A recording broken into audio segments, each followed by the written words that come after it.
Ang tunog ay halos hindi maririnig, isang mahinang kalansing ng porselana sa plati ito. Ngunit sa nakabibing katahimikan ng mansyon ng mga De la Vega sa Tagaytay, ang tunog na yon ay kasing lakas ng isang putok ng baril. Mula sa kanyang minimalistang opisina na halos gawa sa salamin, itinigil ni Arturo de la Vega ang pagpirma sa isang dokumento. Dahan niyang ibinaba ang kanyang mamahaling pluma. Hindi niya inangat ang kanyang tingin.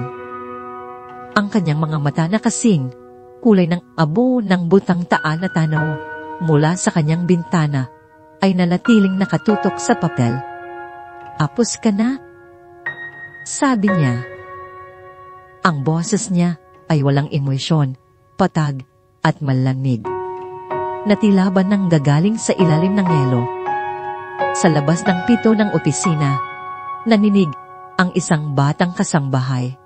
Hawak niya ang isang tray na may tasa ng tsaa na hindi na isalin. "Papasensya na po, Señor Arturo. Hindi ko po sinasadya." Sinabi kong tapos ka na. Uulit ni Arturo sa parehong tono, itinaas na niya ang kanyang tingin ngayon at ang lamig sa kanyang mga mata ay sapat na para palamigin ang buong silid. "Iwanan mo ang Kai. Kunin mo ang iyong sahod kay Lasrainda at huwag ka nang mabalik." Walang pagtatalo, walang tanong. Isang utos lang na kasing bigat ng bato. Mabilis na tumalikod ang dalaga. Tigil ang mga luhang nagbabadyang tumulo. Ang maranyang mga hakbang sa makintab na sahig na gawa sa marmol ay ang tanging ingay na pumuno sa pasilyo bago muling bumalik ang ganap na katahimikan. Ito ang mundo ni Arturo de la Vega. Isang mundong binuo niya sa loob ng 100 taon matapos ang isang matinding pagkakanulo na halos sumira sa kanya. Sa edad na 40 siya ang kinatatakutang pinuno ng De la Vega Corporation, isang imperyong nagsimula sa mga handa at ngayon ay sumasaklaw sa real estate at teknolohiya. Ang kanyang mansyon na nakatayo sa tuktok ng isang burol ay isang testamento sa kanyang tagumpay. Malawak, moderno at walang bahid ng anumang kalat. Pero ito rin ay isang kulungan, isang malamig at malungkot na lugar kung saan ang katahimikan ay isang batas at ang bawat bagay ay may tamang lugar. Walang bulaklak sa mga florera dahil nalalanta ang mga ito. Walang mga litrato ng pamilya sa mga dingding dahil nagpapaalala lang ang mga ito ng nakaraan. Ang tanging ingay na pinapayagan ay ang mahinang ugong ng aircon at ang malayong tunog ng hangin na humahampas sa mga binta. At sa mundong ito, walang kasambahay na nagtatagal ng higit sa 1 linggo. Kinabukasan, isang lumang taxi, ang dahang umakyat sa ikot na daan patungo sa tarangkahan ng mansyon. Mula sa loob, pinagmasdan ni Melissa ang naglalakihang bakal na tila isang pader na naghihiwalay sa 2 magkaibang mundo. Uminga siya ng malalim, pinapakalma ang kanyang sarili. Kailangan niya ang trabahong ito hindi lang para sa pera, kundi para sa isang bagong simula, malayo sa mga ala ng Maynila na bumabagabag sa kanya at sa kanyang anak. "Dito na po tayo, ma'am," sabi ng driver na tila namamangharin sa laki ng lugar. Pagkababa niya, sinalubong siya ng isang matandang babae na may mahinahong mukha at buhok na halos puti na. Nakasuot ito ng isang plansadong uniforme ng isang punong kasambahay. "Ikaw ba, si Melissa?" tanong nito. May bahagyang nangiti sa kanyang mga labi. "Opo, Nelly Ceres po." Sagot niya, inaabot ang kanyang kamay. "Magandang umaga po. Ako si Lasrainda, ang head housekeeper dito." Pakilala ng matanda. Tinatanggap ang kanyang kamay.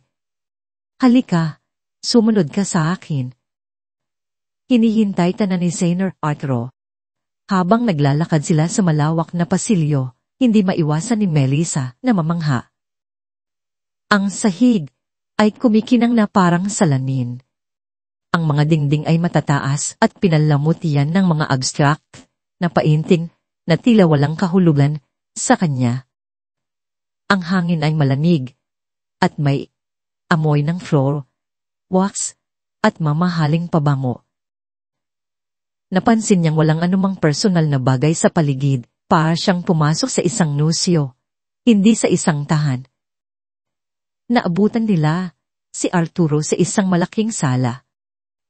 Nakaupo sa isang itim na leather na sofa at nagbabasa ng mga dokumento mula sa isang folder. Hindi man lang siya angat ng dingin nang pumasok sila. Senro. Arturo, narito na po si Melissa Reyes-Cante. Anunsyo ni Loslinda. Tumango lang si Arturo bilang tugon. Ipinahiwatig ni Lawson kay Melissa na maupo sa silyang nasa tapat ng sofa bago ito ay himik na umalis iwan ng isang maliit at aalalang tingin. Naghari ang katahimikan sa loob ng isang buong minuto. Si Arturo ay patuloy sa pagbaba sa tilabaw, walang ibang tao sa silid. Sinamantala ni Melissa ang pagkakataon para pagmasdan siya. Matituno ang kanyang katawan. Nakasuot ng isang simpleng itim na polo, shirt at slacks. Ang kanyang buhok ay maayos na nakagupit at ang kanyang panga ay matigas. Mukha siyang isang esatwa, perpekto, ngunit walang buhay. Sa wakas, isinara niya ang folder at ipinatong ito sa mesang salamin. Itinuon niya ang kanyang malamig na mga mata kay Melissa. Melissa Reyes, 30 anyos. Piyuda, may isang anak. Hindi iyon, tanong. Isa yung paglalahad ng katotohanan. Opo, Senyor, sagot ni Melissa pinapanatili ang kanyang boses na kalmado at matatag. Alam mo ba kung bakit walang nagtatagal na kasamba dito? Tanong ni Arturo, diretsyan. Narinig ko po ang mga sabing amin ni Melissa. Mahirap daw po kayong palugdan. Isang bahagyang pagtaas ng kilay ang tanging reaksyon ni Arturo. Hindi ako mahirap palugdan. Mayroon lang akong mga pamantayan. Ang una at pinakamahalaga sa lahat, ayoko ng ingay. Ayoko ng kalat. Ayoko ng mga pagbabago. Ang gusto ko lang ay gawin mo ang iyong trabaho ng tahimik at maayos. Kaya mo ba yon? Sa halip na isang mabilis na upo, umina muna ng malalim si Melissa. Tinitigan niya si Arturo sa mga mata. Kaya ko pong gawin ang trabaho ko ng maayos, Senyor. Pero hindi po ako naniniwala sa sobrang katahimikan. Nagulat si Arturo. Ito ang unang pagkakataon na may sumagot sa kanya ng ganoon. Sanay siya sa mga taong takot, sa mga taong nanginginig sa kanyang presensya. Ngunit ang babaeng nasa harapan niya ay may tapang sa kanyang mga mata. Ano ang ibig mong sabihin? Tanong niya, ang kanyang boses ay may bahid na ng interes. Ang isang bahay po ay dapat may buhay. Dapat may kaunting musika. Dapat may amoy ng nilulutong pagkain. Dapat may halakhak, paminsan-minsan. Paliwanag ni Melissa. Ang sobrang katahimikan po para sa akin ay hindi kapayapaan. Tanda po iyon ng kalungkutan. Sa loob ng ilang segundo, tinitigan lang ni Arturo si Melissa. Pinoproseso ng kanyang isip ang mga salitang iyon. Sinusuri niya ang bawat sulok ng kanyang mukha. Hinahanap ang anumang senyales ng pagkukunwari o pangbobola. Pero wala siyang nakita. Panging katapatan lang. Sa unang pagkakataon, Sa mahabang panahon, may isang bagay na hindi niya inaasahan ang nangyari. Naramdaman niyang nasira ang kanyang nakasanayang script. Hindi ko kailangan ng pilosoko. Kailangan ko ng maglilinis ng bahay ko. Sabi niya, sinusubukang bawiin ang kontrol sa usapan. Kaya ko pong gawing kumikinang ang sahig niyo habang pinapatugtog ang isang kundiman. Sagot ni Melissa, na may kasamang maliit na ngiti. Subukan niyo po ako. Isang mahabang katahimikan ang muling namagitan. Tumingin si Arturo sa bintana, sa payapang bulkang taal sa di kalayuan. Payat pa sa labas, ngunit aalag sa loob. Tulad niya. Ibinalik niya ang kanyang tingin kay Melissa. 1 linggo, sabi niya sa wakas. Binigyan kita ng 1 linggong pagsubok. Walang kontrata, walang kasiguraduhan. Isang pagkakamali lang. Aalis ka. Tumango si Melissa, ang nangiti sa kanyang labi ay mas sumawak. Sapat na po ang 1 linggo. Magsimula ka bukas. 6 ng umaga. Walang huli. Gutos ni Arturo bago tumayo, sa tapos na ang usapan. Tumayo na rin si Melissa. Maraming salamat po sa pagkakataon, Senyor. Habang naglalakad si Melissa, palabas ng silid, sinundan siya ng tingin ni Arturo. Nang magsara ang pinto, naiwan siyang isa sa malawak at tahimik na sala. May kakaiba sa babaeng iyon. Isang bagay na hindi niya mawari. Isang bagay na parehong nakakainis at nakakabighani. Kinuha niya ang folder na may impormasyon tungkol kay Melissa at muli itong binasa. Ang kanyang mga mata ay napako sa isang linya. Dahilan ng pagpalis sa dating trabaho. Namatay ang asawa. Naramdaman niya ang isang pamilya na kirot. Sa kanyang dibdib, isang multo ng sarili niyang nakaraan. Pabilis niyang isinara ang folder. Lumapit siya sa bintana at tinanaw ang papalayong tasi sa mahabang daanan. 1 linggo lang, bulong niya sa sarili. Ngunit sa ilalim ng kanyang malanig na panlabas na anyo, isang bahagi niya ang nakaramdam ng kuryosidad sa labas habang papalayo ang tasi. Napangiti si Melissa. Mahirap, pero hindi imposible. Tumingin siya sa kanyang wallet sa isang maliit na litrato ng kanyang anak na si Aya. Para sa kanya gagawin niya ang lahat. Pumalik si Arturo sa kanyang sofa at dinampot ang pluma. Ngunit bago siya magpatuloy sa pagpirma, may isang huling sinabi siya sa kawalan, isang babala para sa babaeng kalalabas lang at marahil para na rin sa kanyang sarili. Dito bulong niya, mas mahalaga ang katahimikan kaysa ginto. 10 ng umaga, ang sikat ng araw ay tila mga gintong daliri na humahaplo sa sahig na gawa sa dark mahogany ng opisina ni Arturo. Ang silid ay santuaryo ng kanyang kontrol. Isang malaking mesa na walang anumang kalat maliban sa isang laptop at isang plumang mga bookshelf na puno ng mga librong nakaayos ayon sa kulay at isang floor-to-ceiling na bintanang salamin na aalok ng perpektong tanawin ng bulkang taal, isang natutulog na higante tulad niya. Ngunit ngayong umaga may isang bagay na sinadya niyang guluhin sa perpektong kaayusan na ito. Bago pa man dumating si Melissa, maingat na isinagawa ni Arturo ang kanyang plano. Pinuksan niya ang maliit at nakatagong saki sa likod ng isang painting.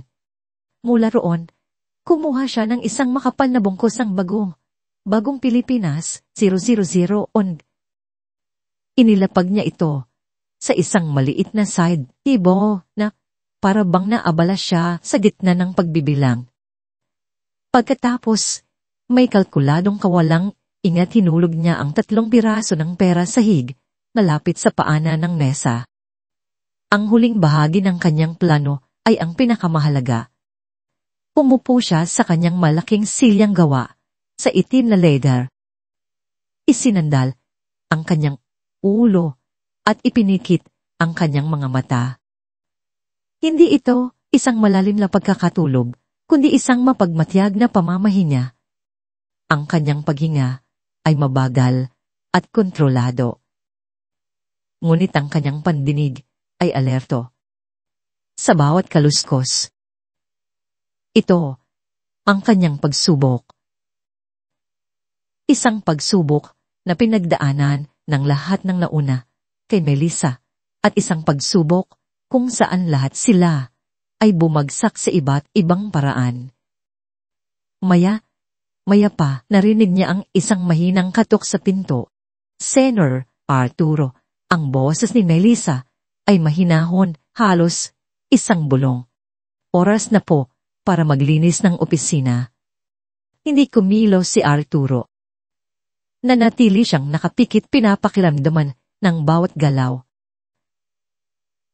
Narinig niya ang dahang pagbukas ng pinto. Pumasok si Mary sa tulak ang isang maliit na cart ng panlinis na halos walang ingay. Ang una niyang ginawa ay ang pagpunta sa bintana para punasan ng salamin, gumagalaw ng may kahusayan at ihingat na tila ayaw niyang makabulahaw. Mayroon siyang hinig na mahina.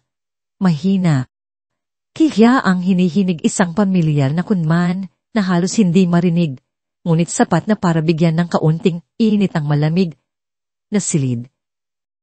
Pinanood siya ni Arturo sa ilalim ng kanyang bahagyang nakabukas na mga pilik mata. Patuloy sa paglilinis si Melissa, hindi man lang sinusulyapan ng pera sa mesa. Inayos niya ang mga libro, pinunasan ng alikabok sa bawat sulok. Nang yumuko siya para pulutin ang isang basahan na nahulog, doon niya nakita ang mga perang nakakalat sa sahig. Tumigil siya, sandaling natigilan ang kanyang katawan. Teto naisip ni Arturo. Hinigpitan niya ang pagkuyong ng kanyang kama, naghihintay. Ito na ang sandali ng katotohanan. Ngunit ang sumunod na ginawa ni Melissa ay hindi niya inaasahan. Dahan niyang pinulot ang 3 piraso ng Pilipinas 0. Maingat niyang pinagpagan ang mga ito, hinapros para mawala ang anumang lukot at ipinatong ng maayos sa ibabaw ng bungkus ng pera sa side table. Walang aalinlangan. Walang pagnanasa sa kanyang mga mata. Para sa kanya, iyon ay isang kalat lamang na kailangang ayusin. Nakahinya ng maluwag si Arturo, ngunit may kasamang bahagyang pagkadismaya. Isang bahagi niya ang gustong mapatunayan na tama ang kanyang hinala na lahat ng tao ay may presyo. Ngunit hindi pa tapos si Melissa. Habang nagpupunas siya ng alikabok sa mesa ni Arturo, napansin niya ang isang bagay na hindi napapansin ng iba. Isang silver-plated na picture frame na nakatayo sa isang sulok. Ito lang ang tanging personal na bagay sa buong opisina. Larawan ito ng isang mas batang Arturo, nakangiti katabi ang isang mas matandang lalaki na may mabait na mga mata. Ang kanyang yumaong ama si Don Ricardo de la Vega. Ang stand ng frame ay bahagyang sira, kaya't ito ay nakatagilid na tila anumang oras ay babagsak. Tumigil si Melissa sa pagpupunas. Initigan niya ang litrato. Nakita niya ang kislap sa mga mata ng batang Arturo. Isang kislap na matagal nang nawala. Dahan itinaas niya ang frame. Sinubukan niyang ayusin ang stand sa likod, ngunit maluwag na talaga ito. Mula sa kanyang silya, pinanood ni Arturo ang bawat galaw niya. Anong ginagawa niya? Pabasagin niya ba ito? Pinuksan ni Melissa ang bulsa ng kanyang apron at kinuha ang sarili niyang pitaka. Isang luma at simpleng wallet. Mula roon, dumukot siya ng isang nakatuping na 20 pisong papel. Maingat niyang tiniklap ito ng ilang beses hanggang sa maging isang maliit at makapal na parisukat. Pagkatapos maingat niyang ipinasok ang tiniklop na pera sa siwang sa likod ng stand ng frame, nagsisilbing supota. Inilapag niya muli ang frame sa mesa. Sa pagkakataong ito, tumayo na ito ng tuwid at matatag. Ngumiti si Mil sa isang maliit at kontentong ngiti bago ipinagpatuloy ang kanyang paglilinis. Sa likod ng kanyang peking pagkakatulog, hindi nakagalaw si Arturo. Para siyang tinamaan ng kidlat. Hindi niya napigilang higpitan ang pagkakahawak sa braso ng kanyang silya. Ang bawat pagtibok ng kanyang puso ay tila isang malakas na dagundong sa kanyang dibdib. Hindi niya kinuha ang pera niya. Ginamit niya ang sarili niyang pera, kahit gaano pa kaliit, para ayusin ang isang bagay na sira sa mundo niya. Isang bagay na hindi niya alam na mahalaga pa pala sa kanya. Nang matapos maglinis si Melissa, tahimik siyang lumabas ng silid. Iniwan ang amoy ng lemon at ang ala ng kanyang mahinang hinig. Naghari muli ang katahimikan. Ngunit sa pagkakataong ito, iba na ang tunog nito. Hindi na ito ang katahimikan, ang kawalan, kundi isang katahimikan na puno ng mga tanong. Dahang iminulat ni Arturo ang kanyang mga mata. Umangon siya mula sa kanyang silya at lumapit sa mesa. Hindi niya pinansin ang bungkus ng pera. Ang kanyang mga mata ay nakatuon sa litrato. Hinawakan niya ito. Ang metal ay malamig sa kanyang mga daliri. Tinitigan niya ang nakangiting mukha ng kanyang ama at pagkatapos ay ang sarili niyang mas batang bersyon. Matagal na panahon na pala ang lumipas. Dahan niyang binaliktad ang frame at nakita ang maliit na piraso ng berdeng papel na nakasuksok doon. Isang piso. Isang halagang walang kwenta sa kanya. Ngunit ngayon, ay tila ba ito ang pinakamahalagang bagay sa buong silid. Ibinalik niya ang litrato. Sa dating pwesto nito ngayon ay nakatayo na ng buong pagmamalaki. Tumingin siya sa nakasaradong pinto kung saan lumabas si Melissa. Ang pader ng yelo na maingat niyang itinayo sa paligid ng kanyang puso. Sa loob ng maraming taon, sa unang pagkakataon naramdaman niya ang isang napakaliit na lamat. Isang lamat na nilikha, hindi ng malakas na pagbasag, kundi ng isang mahinahon at hindi inaasahang pag-aalaga. Sino ba talaga ang babaeng ito? Pulong niya sa katahimikan ng kanyang opisina. At sa unang pagkakataon, sa mahabang panahon, hindi niya alam ang sagot. Lumipas ang 2 araw. Ang mansyon ay nanatiling tahimik. Ngunit pala kay Arturo, ang katahimikan ay nagkaroon ng bagong kahulugan. Dati ito ay isang sandata, isang pader, na nagpoprotekta sa kanya mula sa mundo. Ngayon, ito ay isang blankong canvas at ang bawat mahinang kaluskos mula sa paglilinis ni Melissa ay tila isang maliit na brush stroke ng kulay. Hapon na. Nakaupo si Arturo sa kanyang opisina. Pilit na tinutuon ang pansin sa mga numero sa kanyang computer screen. Ngunit ang kanyang isip ay patuloy na lumilipad.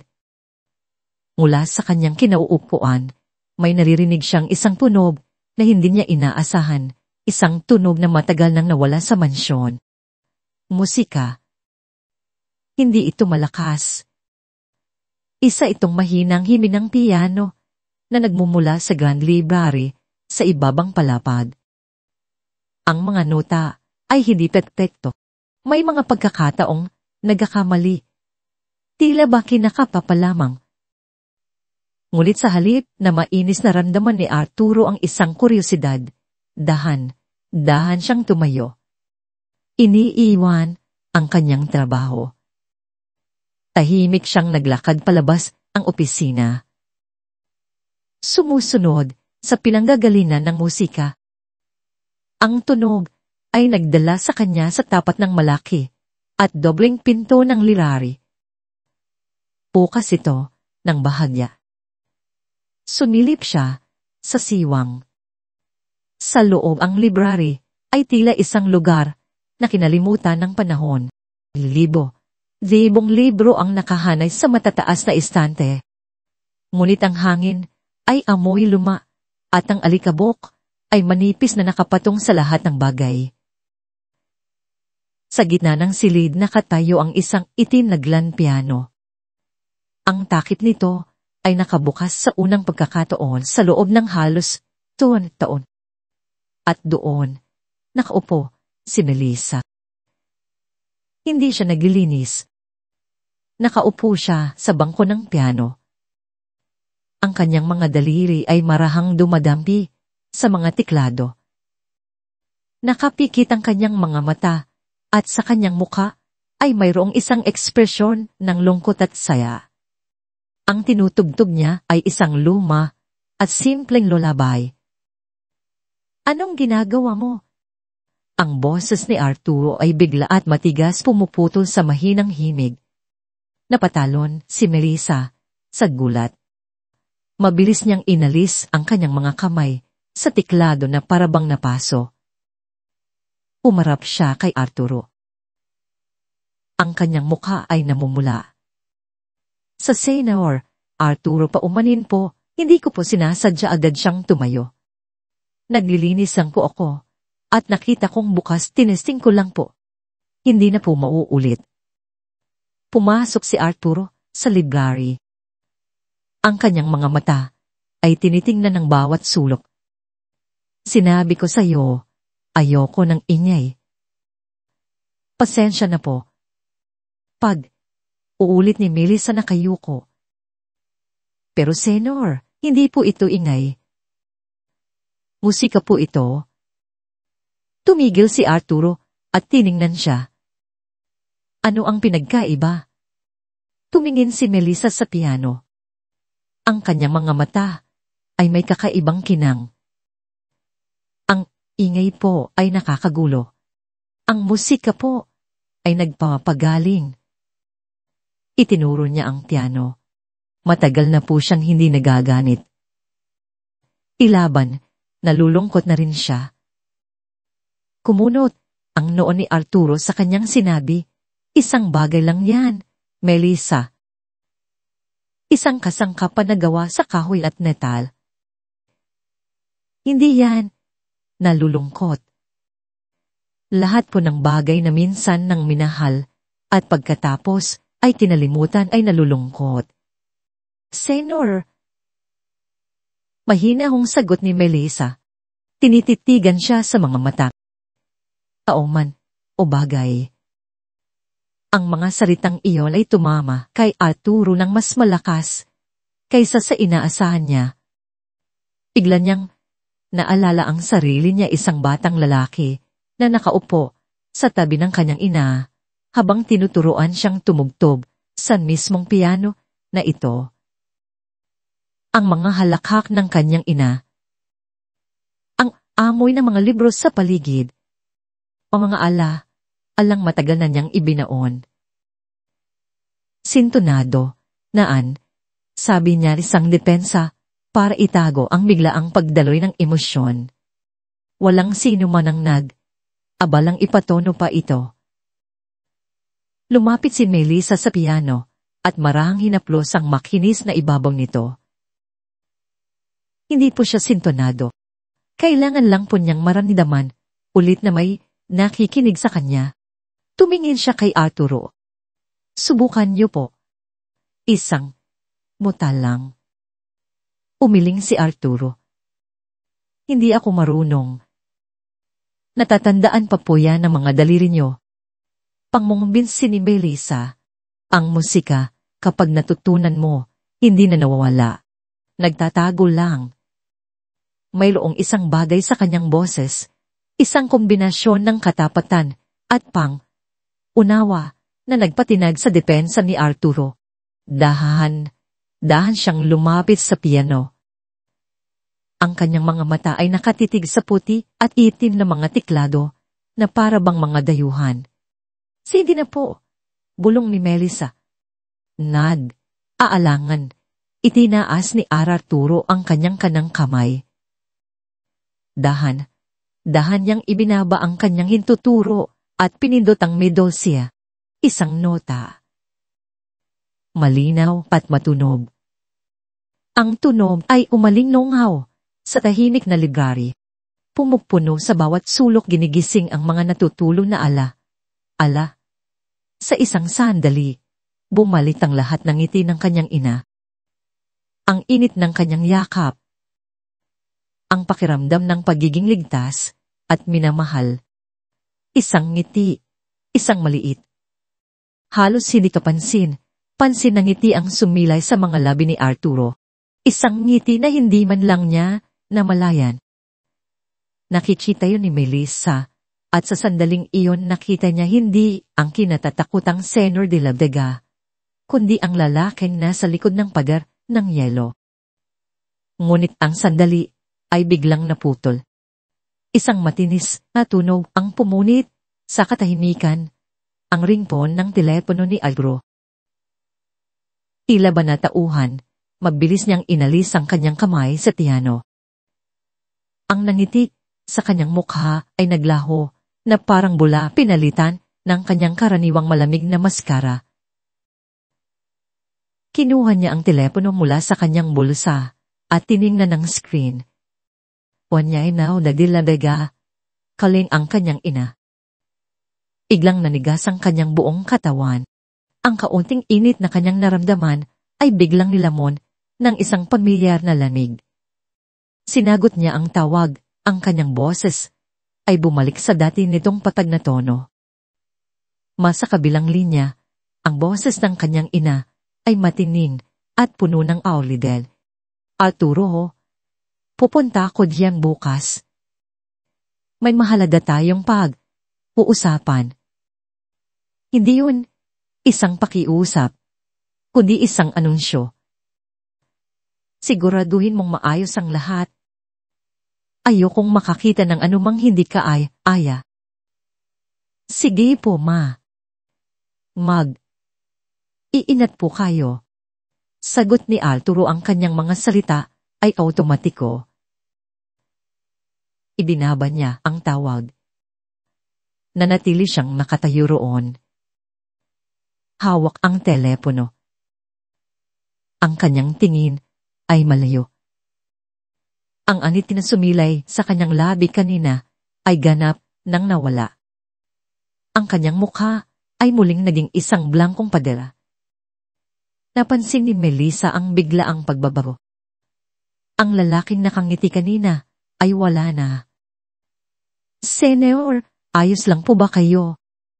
Mahinang tanong niya. Lumingon si Arturo sa kanya, ngunit ang kanyang mga mata ay tila tumitingin sa malayo. Maglinis ka na, sabi niya, ang kanyang boses ay walang anumang emosyon, at siguraduhin mong makintabang bawat sulok ng bahay na ito bago bukas. Tumalikod siya at naglakad palabas ng library. Hindi na muling lumingon. Naiwan si Melissa sa gitna ng malawak na silid. Katabi ang piano. Ang notang pinindot ni Arturo ay matagal nang naglaho, ngunit ang ala nito ay nanatili sa hangin. Isang himig ang nagising at isang bagyo ang papalatin. Alam niya iyon. At sa unahang pagkakataon, mula nang tumuntong siya sa mansyon, nakaramdam siya ng bahagyang kaba. Kinaumagahan, tila ba nagbago ang hangin sa Tagaytay. Ang karaniwang banayad na simoy ay napalitan ng isang malamig at mabigat na aura, na parabang pati ang kalikasan ay nakakaramdam sa paparating na pagbisita. Sa loob ng mansyo ng mga de la Vega, ang katahimikan ay hindi na payapa. Ito ay isang katahimikan na puno ng Aabang ang katahimikan bago ang isang bagyo. Si Melissa ay abala, mula pa, madaling araw. Bawat sulok ay pinakintad niya. Bawat kultina ay inayos. Ngunit habang siya ay nagtatrabaho, nararamdaman niya ang titig ni Arturo. Hindi ito ang karaniwang mapagmasid niyang tingin. Ngayon, may halong kaba at pag-aalala. Tila ba inihahanda niya ang kanyang teritoryo para sa isang labanan. Eksaktong 11 aga, isang makintad na itim na Mercedes-Benz ang pumarada sa harap ng mansyon.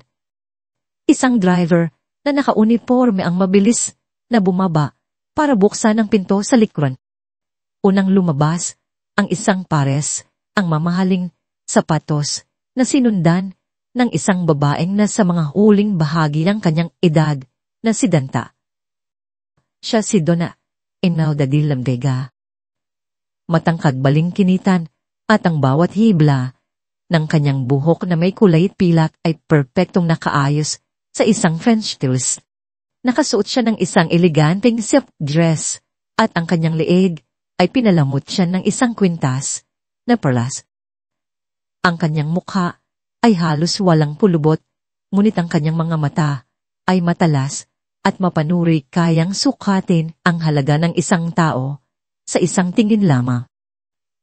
Naggalakad siya na parabang aari niya ang mundo at sa maraming paraan totoo iyon. Akatayo si Arturo sa may pintuan upang salubungin siya. Ang kanyang postura ay tuwid at formal. Bati niyang humalik sa tisingin nito. Arturo hiho, sagot ni Doña Imelda, ngunit ang kanyang mga mata ay hindi nakatingin sa anak. Ang mga ito ay abala sa sikan sa bawat detalye ng fire. Naghahanap ng anumang kapintasan. Mas payat ka yata. Hindi ka ba kumakain ng maayos? Kumakain po ako. Easy lang sa trabaho. Sagot ni Arturo, ang kanyang boses ay walang sigla. Sa sandaling yun, lumabas si Melissa mula sa kusina, dala ang isang pitsel ng malamig na tubig. Bigla siyang natigilan nang makita ang bisita. Agad niyang naramdaman ang bigat ng presensya ng matandang babae. Ang mga mata ni Doña Imelda ay agad na napunta sa kanya. Tiningnan niya si Melissa mula ulo hanggang paa, ang simpleng uniforme, ang buhok na nakapusod, ang mga kamay na halatang sanay sa trabaho. Isang bahagyang pagtaas ang kilay at isang halos hindi mahahalata, ngunit mapanghamak ng ngisi ang sumilay sa kanyang mga labi. At sino naman ito? Tanong niya, ang kanyang boses ay matamis, ngunit may himig ng yelo, nakatingin kay Arturo. Ngunit malinaw na para kay Melissa ang tanong. Siya po si Melissa, ang bago kong kasangbahay. Pakilala ni Arturo. Melissa, si Doña Imelda, ang aking ina. Yumuko ng bahagya si Melissa. Magandang umaga po, Senora. Pau. Ang pago, sabi ni Doña Imelda. Pinibigyan ng diin ang salita na parabang ito ay isang sakit. Sana naman ay mas matino ka kaysa sa mga nauna. Hindi na niya hinintay ang sagot ni Melissa. Nagpatuloy siya sa paglalakad, papasok sa sala. Kasunod, si Arturo na tila isang anino. Ang buong tanghalian ay isang ehersisyo ng pagtitimpi. Inihanda ni Melissa ang paboritong pagkain ni Arturo. Isang simpleng inihaw na lapo. Lapo na may ensaladang mangga. Ngunit bawat subo ni Doña Imelda ay may kasamang tuna. Masyadong maalat ang isda. Sabi niya habang pinupunasan ang kanyang bibig ng isang linen na napkin.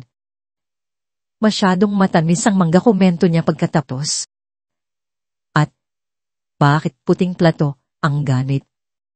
Hindi ba't sinabi ko sa'yo, Arturo, na ang limas tsina ang dapat gamitin kapag narito ako?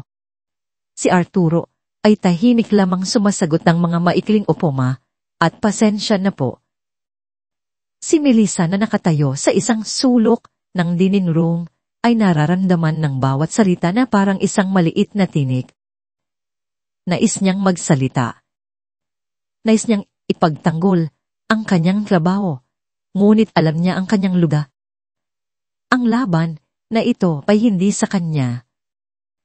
Pagkatapos ng tanghalian, habang naghahain si Melissa ng kape, nagsimula ang tunay na dahilan ng pagbisita ni Donna Imelda. May mga naririnig ako sa Maynila, Arturo. Simula niya ang kanyang boses ay bumaba sa isang seryosong tono. Bulungan na nagiging malambot ka na raw, na mas madalas ka na raw ngumiti. Tiningnan niya ng masama si Arturo. Hindi yan maganda para sa negosyo. Kailangan katakutan, hindi kaibiganin. Inaalagaan ko po ang negosyo mo. Sagot ni Arturo, ang kanyang panga ay naninigas. Sigurado ka? Tanong ni Doña Imelda. Ang kanyang mga mata ay biglang sumulyap kay Melissa na naglalagay ng asukal sa tabi ng tasa ng kape. Ang sulyap ay mabilis lang, ngunit puno ng kahulugan dahil ang mga bulungan ay hindi lang tungkol sa negosyo. Tungkol din ito sa mga distraksyon. Naintindihan ni Arturo. Si Melissa ay mahusay sa kanyang trabaho. Iyon lang. Ngumisi si Doña Imelda. Iho, kilala kita at kilala ko ang mga babaeng tulad niya. Pumaling siya kay Melissa. Ang kanyang boses ay kasing lamig ng hangin sa gabi. Ikaw, anong ginawa mo sa huling pinagtrabahuan mo? Natigilan si Melissa. Naglilinis din po, Senora, sa isang maliit na kondo. At bakit ka umalis? Uusisan ni Doña Imelda, tila isang abogadong nagtatanong sa isang testigo. Atubili si Melissa, dahil po kailangan ko pong lumipa. Bakit? Giit ng matanda. Bago ba man makasagot si Melissa, sumingit na si Arturo. Matama na. Hindi mo kailangang tanungin yan. Kailangan, sagot ni Doña Imelda. Ang kanyang boses ay tumaas. Kailangan kong malaman kung anong klaseng tao ang pinapapasok mo sa bahay na ito. Tumingin siya ulit kay Melissa. Ang kanyang mga mata ay nanlilisik. Puntis ka bang umalis doon? May ninakaw ka ba? May ginawa ka bang iskandalo? Ang mga salita ay tumusok sa puso ni Melissa. Namutla siya at naramdaman niyang nanginginig ang kanyang mga kamay. Ngunit bago pa man tumulo ang kanyang luha, isang boses ang pumigil dito. Sobra na yan, Ma. Ang boses ni Arturo ay mahinahon, ngunit may bigat at kaoridad na hindi pa narinig ni Melissa dati. Tumingin siya sa kanyang ina. Ang kanyang mga mata ay hindi na nagpapakita ng pagsunod kundi ng isang babala. Hindi mo siya kailangang pagsalitaan ng ganyan. Natigilan si Doña Imelda. Halatang nagulat sa reaksyon ng anak. Ipinagtatanggol mo siya? Tanong niya, hindi makapaniwala. Sinasabi ko lang po ang totoo. Sagot ni Arturo. Isa siyang empleyado at dapat siyang tratuhin ang may respeto. Isang mahabang katahimikan ng namayani. Tinitigan ni Doña Imelda si Arturo, isang digmaan ng mga titig. Sa huli, ang matanda ang unang sumuko, ngunit ang kanyang pagsuko ay may kasamang banta. Tumayo siya. Kung yan ang gusto mo, kinuha niya ang kanyang mamahaling bag. Pero tandaan mo ang sinabi ko, Arturo. Lumakad siya, palapit sa anak, at bumulong sapat lang para marinig nilang dalawa. Ngunit tinitiyak na nakikita ni Melissa ang kanilang pag-uusap. Ang babaeng yan ay hindi kabilang dito. Isa siyang tinik sa mata at ang mga tinik tinatanggal bago pa man ito makasubat ng malalim. Paalisin mo siya bago pa magkaroon ng chismis. Hindi sumagot si Arturo. Naglakad si Doña Imelda palabas ng silid nang hindi na muling lumingon kay Melissa. Naiwan silang dalawa sa dining room. Ang mga labi ng tensyon ay nakalutang pa rin sa hangin. Tumingin si Melissa kay Arturo. Hindi alam kung ano ang sasabihin. Salamat o paumanhin. Ngunit si Arturo ay hindi nakatingin sa kanya. Nakadinin siya sa bintana, sa malayo.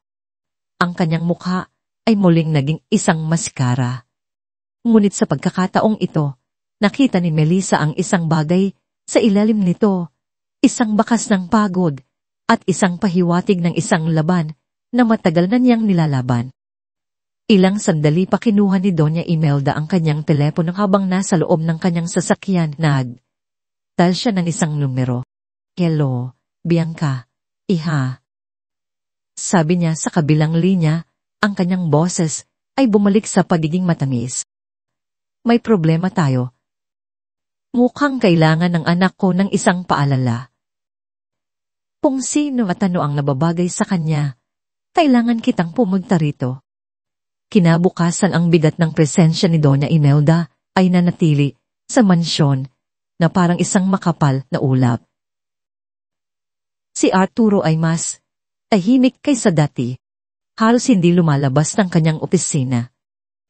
Ramdam ni Melissa na may nagbabad siyang hindi maganda kaya sinikap niyang gawin ang kanyang trabaho ng mas maingat at mas tahimik kaysa dati dahil Sabado. Walang pasok ang kanyang anak.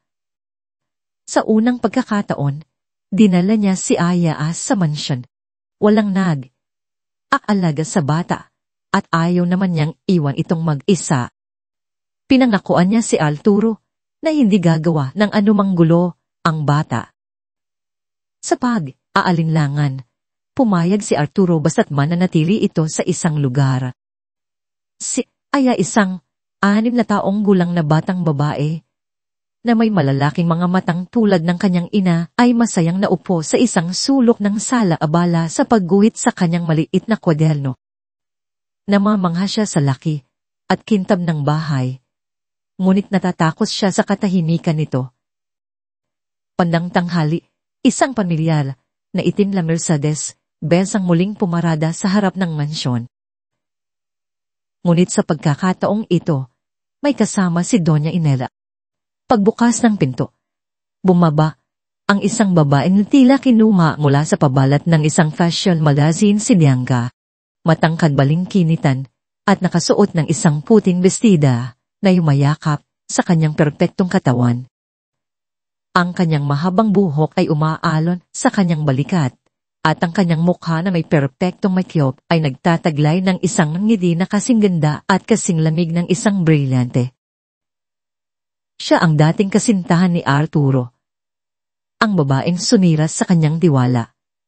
Arturo darling. Bati ni Bianca ang kanyang boses ay matamis na parang pulot habang diretso siyang pumasok sa sala. Na parabang sa kanya ang lugar. Kasunod niya si Doña Imelda na may ngiti, tagumpay sa kanyang mga labi. Nasa itaas si Arturo kausap sa telepono. Si Melissa naman ay nasa kusina, naghahanda ng merienda. Si Aya lang ang nasa sala. Nakita ni Bianca ang bata. Tinaasan niya ito ng kilay. At ano namang ginagawa ng batang ito dito, Tita Imelda? Tanong niya. Hindi man lang sinusubukang hinaan ng kanyang boses. Mukhang nagiging daycare center na yata ang mansyon. Isa lamang yan sa mga pagbabago na kailangan nating ayusin. Sagot ni Doña Imelda. Ang kanyang tingin ay puno ng pagkadisgusto habang tinitingnan si Aya. Narinig ni Aya ang kanilang usapan. Yimuko siya niyakap ang kanyang kwaderno at sinubukang maging invisible. Ngunit ang atensyon niya ay napunta sa isang bagay na nasa gitnang mesa. Isang malaking florelang porselana na kulay asul at puti. Mayroon itong disenyong mga ibon at bulaklak. Ito ay isang antigong bagay na minanapan ni Doña Imelda sa kanyang ina. Napakaganda nito sa paningin ni Aya. Dahan siyang tumayo para tingnan ito ng mas malapitan. Aya, wag sigaw ni Melissa na kalalabas lang mula sa kusina dala ang isang tray, ngunit huli na ang lahat. Sa abot ni Aya, bahagyan niyang nasagi ang gilid ng mesa. Ang florera na hindi balansing nakapatong ay umuga at dahang nahulog. Plagkas. Ang tunog ng nabasag na porselana ay umalingaw sa buong mansyon para itong isang bombang sumabog. Sa gitna ng katahimikan, nabitawan ni Melissa ang teffer. Ang mga baso at plato ay nahulog din sa sahig, lumikha ng mas maraming ingay. Ang kanyang mga mata ay nanlalaki sa takot. Habang nakatingin sa mga piraso ng basag na florera na nakakalat sa sahig, si Aya ay natigilan. Ang kanyang mukha ay namumutla at ang mga luha ay nagsimulang mamuo sa kanyang mga mata. Hindi ko po sinasadya. Walang hiya. Sigaw ni Doña Imelda. Ang kanyang mukha ay namumula sa galit. Lumapit siya at tinuro ang nanginginig na bata. Tingnan mo ang ginawa mo. Alam mo ba kung gaano kamahal yan? Hindi mababayaran ng buong buhay mo ang florerang yan. Pasensya na po, Senora. Ako na po ang bahala. Babayaran ko po. Sabi ni Melissa. Mabilis na lumapit para yakapin ang kanyang umiiyak na anak. Pabayaran. Tumamay. Tumawa ng mapakla si Bianca. Ang kanyang magandang mukha ay naging isang maskara ng pang-aalipusta. Huwag kang magpatawa. Ang mga taong tulad mo ay sanay lang manira ng mga bagay na hindi sa inyo. Ito ang nangyayari kapag nagpapasok ka ng basura sa isang malinis na bahay. Sa itaas, narinig ni Arturo ang kaguluhan. Mabilis niyang ibinaba ang telepono at nagmamadaling bumaba ng hagdan. Naabutan niya ang eksena, si Melissa nakayakap sa kanyang humahagulgol na anak. Si Bianca at ang kanyang ina, nakatayo na parang mga reyna. Hinuhusgahan sila at ang mga piraso ng florera ng kanyang lola na nakakalat sa sahig. Anong nangyayari dito? Tanong ni Arturo. Ang kanyang boses ay mababa at mapanganib. Arturo, mabutit, nandito ka. Salubong ni Doña Imelda. Tingnan mo ang ginawa ng anak ng babaeng yan. Sinira niya ang florera ni Mama.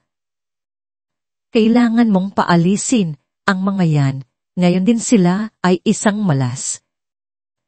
Tiningnan ni Arturo ang basag na florera. Naramdaman niya ang isang kirot ala iyon ng kanyang lola.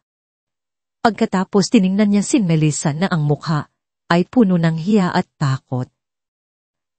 At sa huli, tiningnan niya si Aya na ang maliliit na balikat ay nanginginig sa pag-iyak.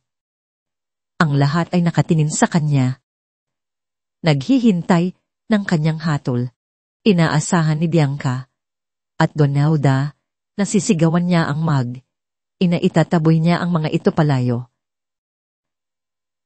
Iyon ang gagawin ng lumang Arturo. Ngunit hindi yun ang nangyari. Dahan siyang naglakad, hindi papunta sa kanyang ina, kundi papunta kay Melissa at Aya. Lumampas siya sa mga piraso ng basag na porselana. Lumuhod siya sa harap ng umiiyak na bata. "Ahan na," sabi niya. Ang kanyang boses ay biglang naging malumanay, isang tono na hindi pa naririnig ng sino man mula sa kanya. Inabot niya ang kanyang panyo kay Aya. "Hindi mo yon. Sinasadya ba?"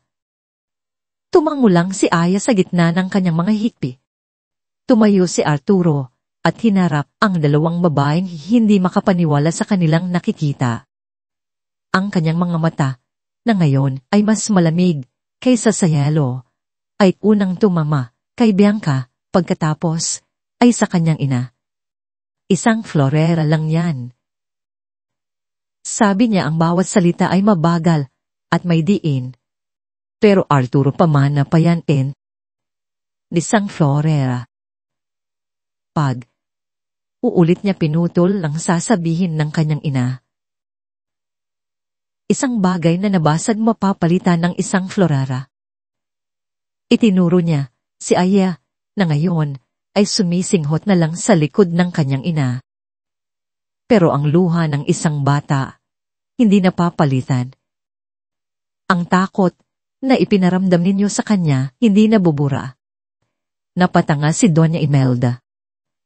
Si Bianca naman ay napanga, ang kanyang perpektong nangiti ay nawala.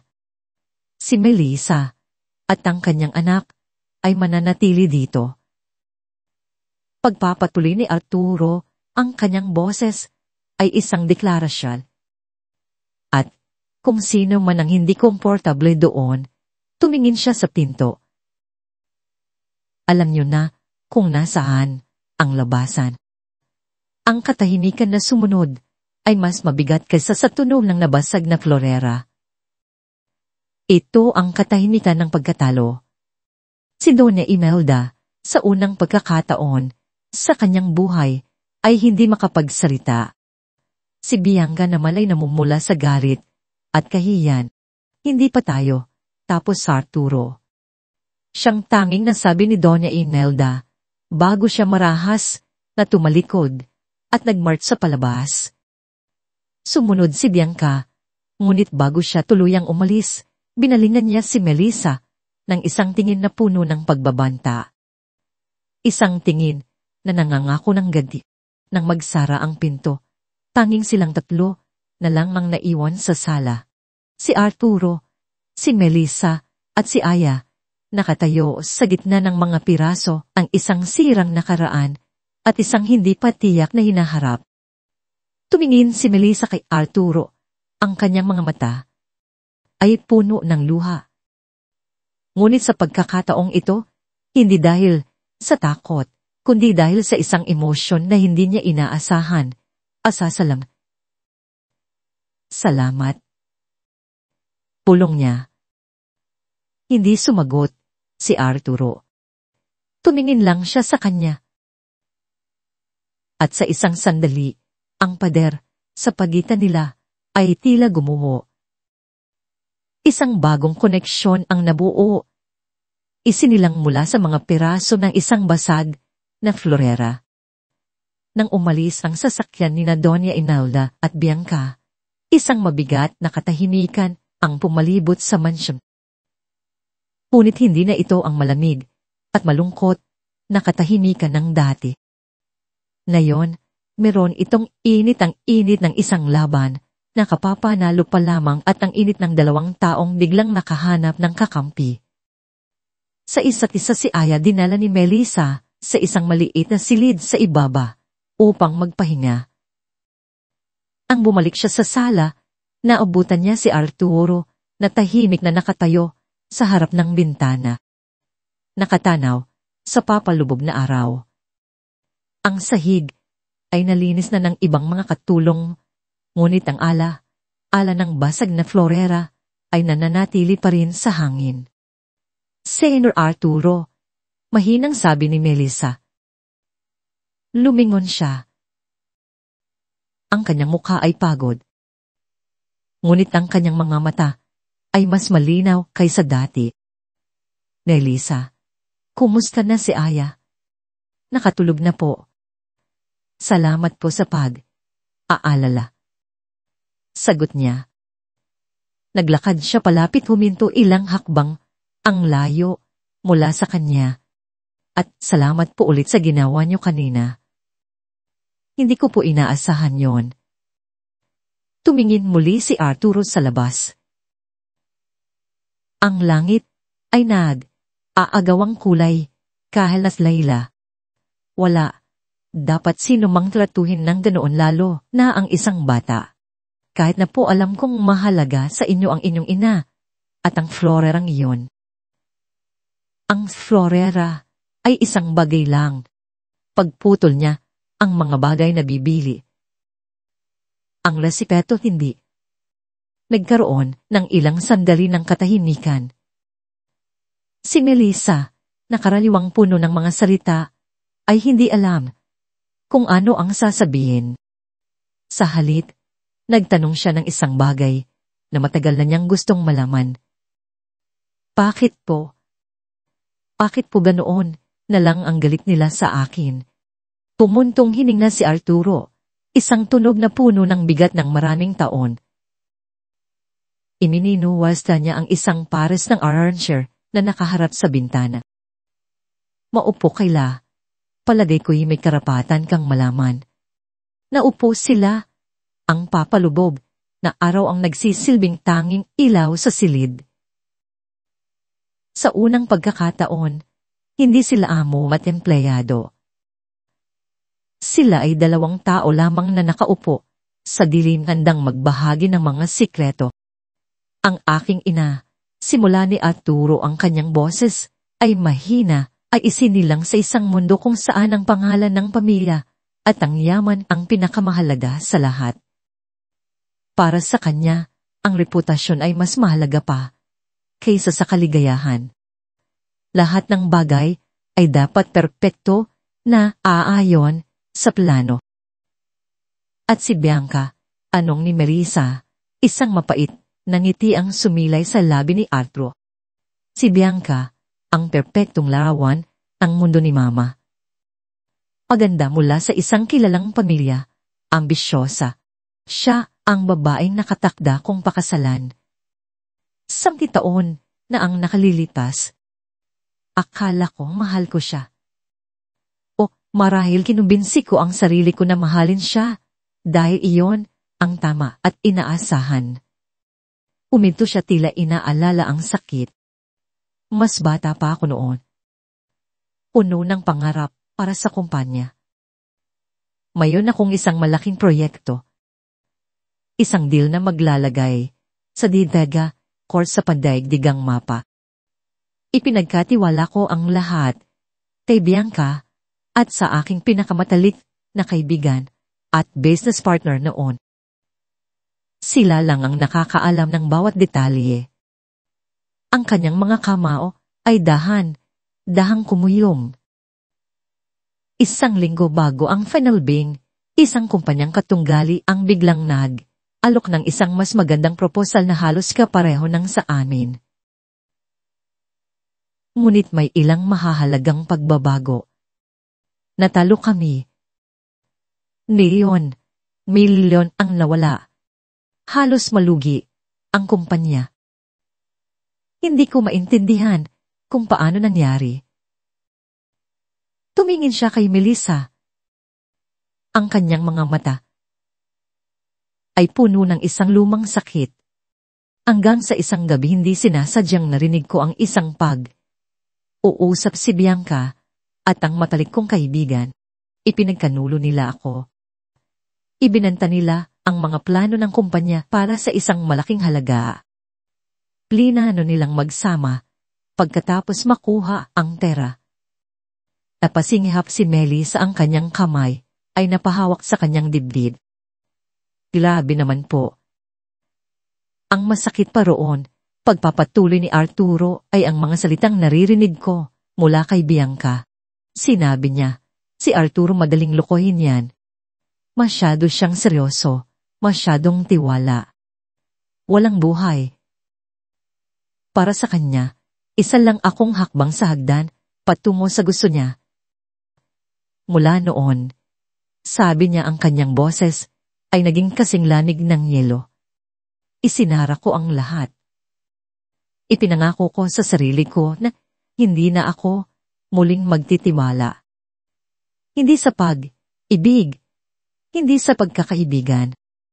Nagtayo ako ng mga pader sa paligid ko para walang sino man ang makapasok. Ang mansyon na ito ang katahimikan. Lahat ng ito ay bahagi ng pader na yon. Tinitigan niya ang kanyang mga kamay. Naging seno de la vega ko na kinatatakutan ang lahat dahil mas madaling katakutan kaysa lokohin ulit. Pagkatapos ng kanyang kwento, isang malalim na katahimikan ang namayani. Ngayon, naiintindihan na ni Melissa ang lahat. Ang lamig, ang mga patakaran, ang takot sa ingay at gulo. Lahat ay mga pilat ng isang malalim na sugat. Hindi niya namalayan dahan niyang inabot ang kanyang kamay at ipinatong ito sa nakakuyo na kamao ni Ato. Ang kanyang paghaplos ay magaan at mainit. Nagulat si Arturo sa biglaang kontak. Sa loob ng 10 taon, walang sino man ang nangahas. Nanghawakan siya ng ganoon ng may pag-aalala at walang hinihing kapalit. Tumingin siya kay Melissa. Ang kanyang mga mata ay hindi puno ng awa, kundi ng pagpunawa. Ang mga pila at mahinang sabi ni Melissa ay hindi po senyales ng kahinaan. Senyales po yun na mas malakas tayo kaysa sa anumang bagay na sumubok sumira sa atin. Senyales po yun na nakaligtas tayo. Ang mga salita niya ay tumago sa mga pader na itinayo ni Arturo. Sa isang sandali, ang bigat na taon niyang pinapasan ay tila bahagyang guman. Hindi niya binawi ang kanyang kamay. Sa halip dahan niyang niluwagan ang kanyang paghuyom. Inahaya ang init ng palad ni Melissa na dumaloy sa kanya. Ang hangganan sa pagitan nila ng amo at empleyado ng mayaman at mahirap ay tuluyan na naglaho. Sa sandaling iyon, sila ay 2 taong nakaligtas lamang na may kanyang mga pilat na naghahanap ng lunas sa dilim. Samantala, sa isang maranyang bar sa Maynila, magkaharap si Bianca at ang isang lalaking may tila madulas na personalidad. Ang kanyang mukha ay puno ng galit at kahihiyan. Hindi ako makapapayag na ganito lang. Sabi ni Bianca, ang kanyang mga daliri ay mahigpit na nakahawak sa kanyang wine glass. Isang hamak na katulong ipapamukha niya sa akin yon. Ngumisi ang lalaki. Anong plano mo? Kung hindi ko siya kayang talunin sa loob ng mansyon, sabi ni Bianca, ang kanyang mga mata ay nag-aapoy. Lalabanan ko siya sa labas. Sa mundo kung saan ako ang reyna. Ang mundo ng chismis at iskandalo. Kinuha niya ang kanyang telepono at biyal ng isa pang numero. Hello, kilala mo ba ang pinakamagaling na paparazzi sa buong Pilipinas? Mayroon akong trabaho para sa kanya. Isang trabaho na sisira sa reputasyon ni Arturo at sa babaeng yon habang buhay. Lumipas ang 1 linggo. Ang tensyon sa mansyon ay napalitan ng isang kakaibang kapayapaan. Si Doña Inelda ay hindi na tumawag o nagpakita. Si Bianca ay tila naglaho na parang bula. Para kay Melissa, ang mga araw ay naging mas magaan. Ngunit para kay Arturo, ang katahimikan na ito ay hindi mapanatag. Ito ay ang katahimikan ng isang kaaway na aabang ng tamang sandali para sumalakay. Sa kabila nito, may isang bagay na hindi maikakaila na nagbago sa kanya. Ang mga pader na kanyang itinayo ay nagsimulang magkaroon ng mga siwang at ang liwanag na dala ni Melissa ay dahang pumapasok. Isang hapon ng Miyerkules. Pagkatapos ng isang mahabang araw ng mga online meeting, nakaramdam si Arturo ng hindi maipaliwanag na pagkasakal sa loob ng kanyang opisina. Pumaba siya at naabutan niya si Melissa at si Aya sa hardin sa likod bahay. Si Melissa ay nagdidilig ng mga bagong tanin na bulaklak, mga sampagita at rosal, habang si Aya naman ay masayang naglalaro ng bula. "Mama, tingnan mo, ang laki!" Sigaw ni Aya habang ang isang malaking bula ay lumilipad pataas. Kumikinang na parang bahaghari sa sikat ng araw. Napangiti si Melissa. Isang ngiti na tila kayang magpaliwanag ng buong hardin. Pinanood sila ni Arturo mula sa malayo. Ang simpleng eksenang yon. Ang halakhak ng isang bata, ang nangitik ng isang ina, ang amoy ng mga bulaklak ay isang bagay na matagal ng dayuhan sa kanyang mundo. Naramdaman niya ang isang pamumulila sa isang bagay na hindi niya alam na hinahanap pala niya. Sa isang iglap, gumawa siya ng isang desisyon na taliwas sa lahat ng kanyang nakasanayan. "Melissa," tawag niya. Lumingon si Millie sa nagulat na makita siya roon. "Senator Arthur, Mae, kailangan po ba kayo?" "Magbis kayo." Sabi niya, ang kanyang boses ay kalmado, ngunit may kasamang desisyon. "Paalis tayo po." "Saan po tayo pupunta?" "May alam akong isang lugar." Sabi lang niya, isang lugar na tahimik. "Dalhin mo si Aya." Makalipas ang kalahating oras, ang karaniwang kinang ng itim na sedan ni Arturo ay pinalitan ng isang simpleng itim na SUV. Nagmamaneho siya, katabi si Melissa sa harap at si Aya, masayang nakaupo sa likod, nakatingin sa labas ng bintana. Walang driver, walang bodyguard. Sila lang. Dinala sila ni Arturo sa isang lugar na kakaunti lang ang nakakaalam. Isang maliit at tila nakatagong parte sa gilid ng isang bangin sa Tagaytay na may perpektong tanawin ng lawa at butkan. Walang ibang tao roon. Ang tanging maririnig ay ang huni ng mga ibon at ang paghampas ng hangin sa mga puno ng pinoo. Inilatag ni Melissa ang isang kumot na dala niya sa damuhan. Umupo sila roon. Sa unang pagkakataon, nakita ni Melissa si Arturo na hindi nakasuot ng kanyang karaniwang madilim na polo shirt. Nakasuot siya ng isang simpleng puting shirt at maong na nagpabata sa kanyang anyo. Tila ba naiwan niya ang bigat ng pagiging isang dilaladega sa mansyon. Tumakbo si Aya sa paligid, humahabol sa mga paro. Si Arturo at Melissa naman ay tahimik na nakaupo, pinapanood ang bata. "Bakit po ninyo kami dinala dito, Senor?" tanong ni Melissa. Inasag ang katahimikan. Tumingin si Arturo sa malayo. "Dito ako. Dinadala ng papa noong bata pa ko. Sabi niya, kapag masyado nang maingay ang mundo, kailangan mong humanap ng isang lugar kung saan maririnig mo ulit ang sarili mong puso." Tumingin siya kay Melissa sa mansyon. "Nitong mga nakaraang araw, hindi nakatahimikan ang naririnig ko." "Naririnig na kita."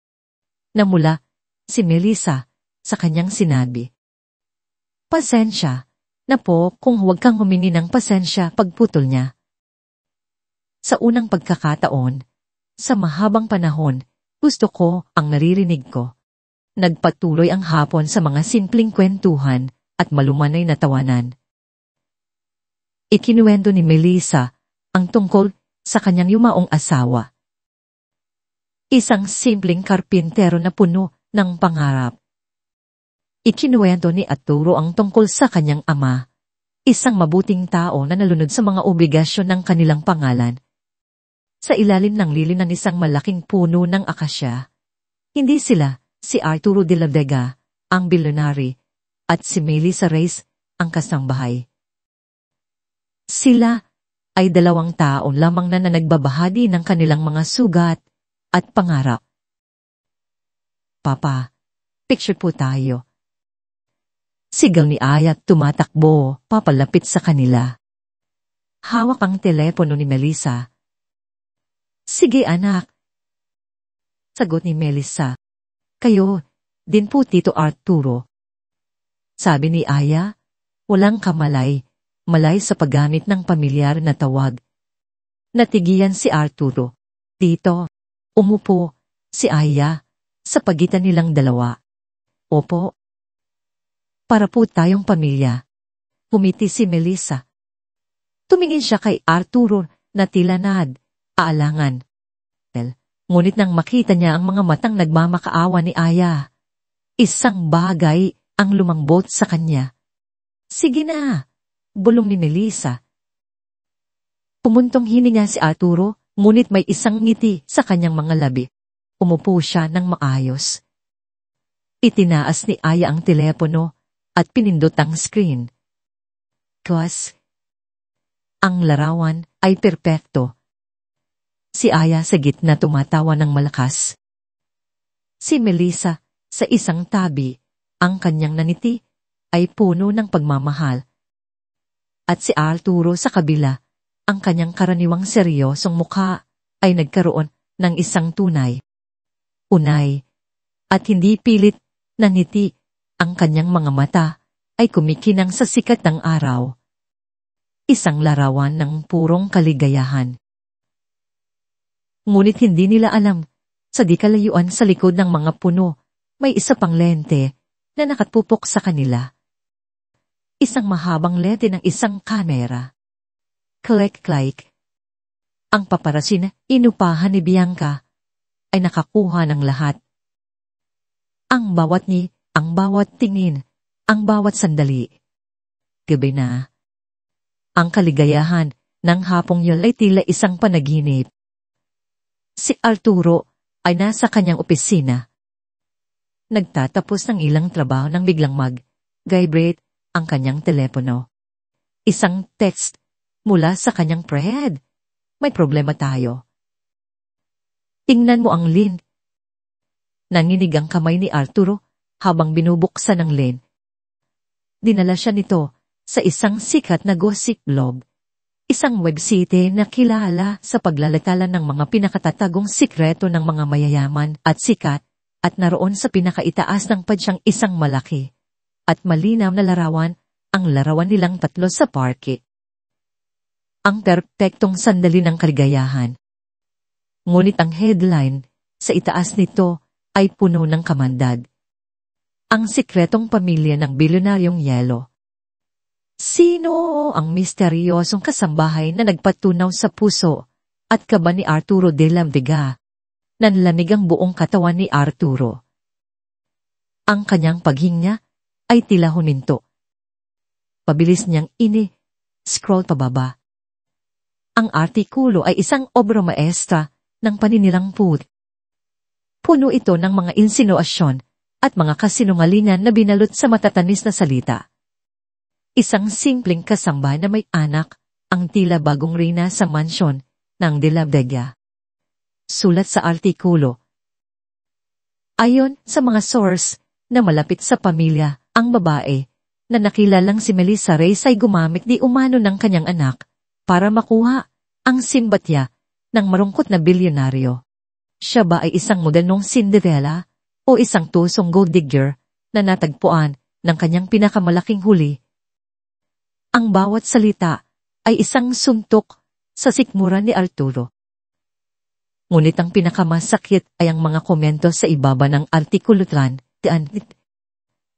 Kaya pala, biglang naging mabait. May katulong pala na umaakyat ng kama. Kawawang bata, dinagamit ng ina para sa pera. Kasik na istorya. Maganda lang yan sa umpisa, pero sa huli, pera lang ang habol niyan. Nakakahiya para sa pangalan ng Dega. Ang kanyang telepono ay nagsimulang Tingnang walang tigil. Mga tawag mula sa mga miyembro ng board, mga kasosyo, sa negosyo, mga mamamahayag.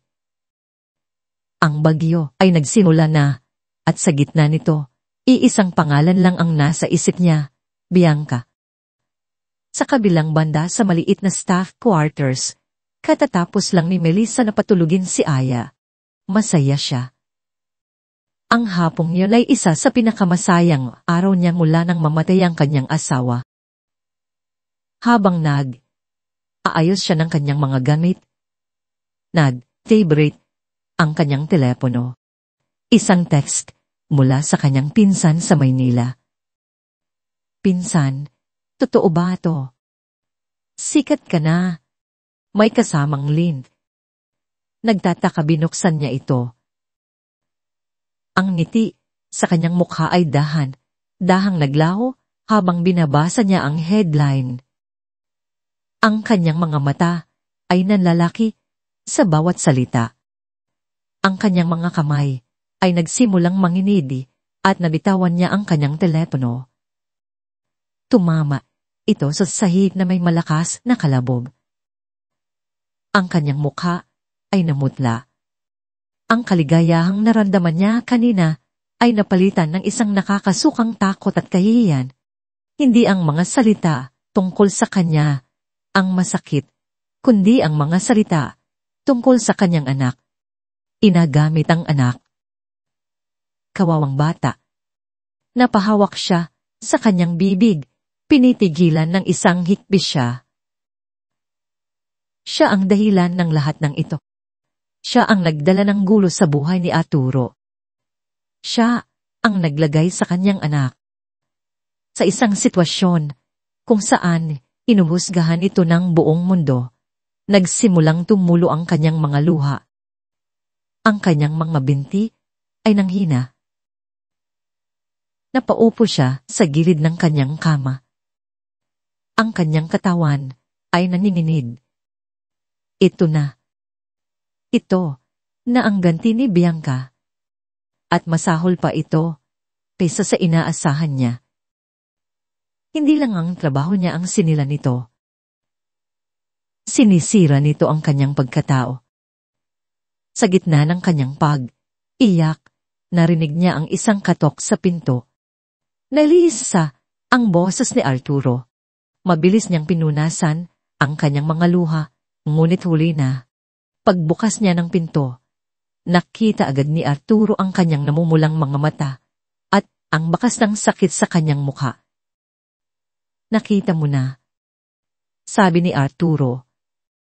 Hindi yun, tanong. Tumangulang si Melissa, hindi makapagsalita. Akot na baka umagulgol siya kung bubuksan niya ang kanyang bibig. Huwag kang maniwala sa kahit anong nakasulat doon, sabi ni Arturo. Ang kanyang boses ay mahinahon, ngunit may diin. Pero totoo po, sabi ni Melissa. Ang kanyang boses ay nanginginig. Ako po ang dahilan ng gulo na to. Kung hindi po ako dumating sa buhay niyo. Kung hindi ka dumating, pagputol ni Arturo, lumapit ng isang hakbang, ang mansyon na ito ay isa pa ring malamig na punda. At ako ay isa pa ring multo sa loob nito. Tumingin siya sa mga mata ni Melissa. Kasalanan ko to. Hinayaan kong maging kampante. Alam kong may gagawin si Bianca. Kailangan ko na pong umalis. Sabi ni Melissa, ang kanyang mga luha ay muling dumalol. Alis na po kami ni Ayan bago pa po mas lumala ang lahat. Ito lang po ang paraan para matapos to. Tumingin si Arturo sa kanya, ang kanyang panga ay nanigas sa determinasyon. Hindi. Pero Senor, sinabi kong hindi. Uulit niya, ang kanyang boses ay mas matatag. Kung aalis ka, panalo na sila. Pinatunayan mo lang na tama ang lahat ng sinasabi nila tungkol sa At hindi ako papayag na mangyari iyon. Hinawakan niya ang mga balikat ni Melissa. Ang kanyang paghawak ay banayad, ngunit matatag. Dito ka lang. Dito kayo ni Aya sa tabi ko. Haharapin natin to nang magkasama. Tumingin si Melissa sa kanya ang pag-asa ay nagsimulang sumibol sa gitna ng kanyang takot. Ngunit ang kahihiyan ay nandoon pa rin. Ang reputasyon niyo po, ang kumpanya. Wala akong pakialam sa reputasyon ko. Sabi ni Arturo, ang kanyang mga mata ay nag-aalab. At ang kumpanya, ipinagtanggol ko na ito mula sa pagkakanulo noon. Kaya ko itong ipagtanggol. Mula sa simpleng chismis niya yon. Inalis niya ang pagkakahawak sa balikat ni Melissa at hinawakan ang kanyang kamay. Ang kanyang palad ay mainit at nagbibigay ng lakas. Pakinggan mo ako, Melissa. Mula bukas magsisimula ang isang digmaan at sa digmaang ito, hindi ka na isang kasambahay, isa ka ng kakampi. At hindi ako kailanman nag-iiwan ng kakampi sa gitna ng laban. Naiintindihan mo? Tumingin si Melissa sa kanilang magkahawak na kamay. Pagkatapos ay sa determinadong mukha ni Arturo.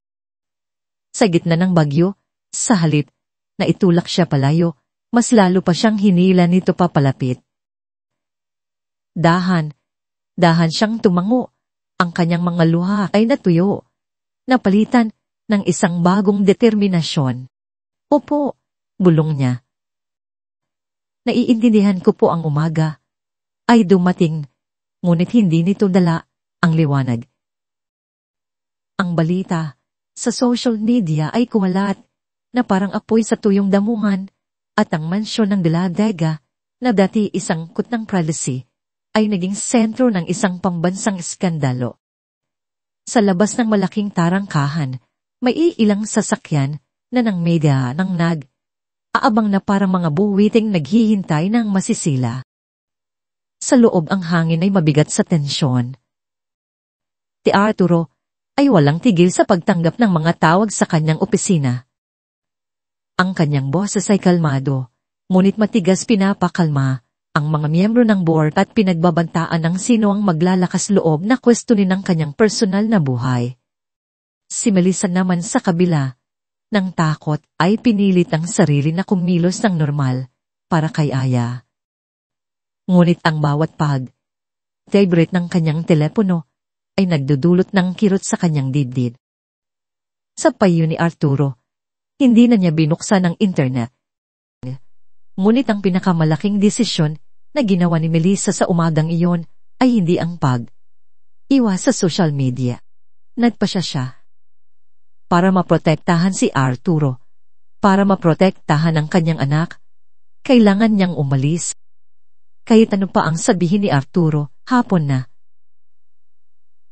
Habang si Arturo ay nasa isang mahalagang video conference, kasama ang mga abogado ng kumpanya, at si Aya natutulog sa kanyang silid. Sinimulan ni Melissa ang kanyang plano. Kinuha niya ang kanyang mga gamit. Ikilan lang naman ang mga ito at tahimik na ilagay sa isang lumang bag. Ang kanyang mga kamay ay naninginig.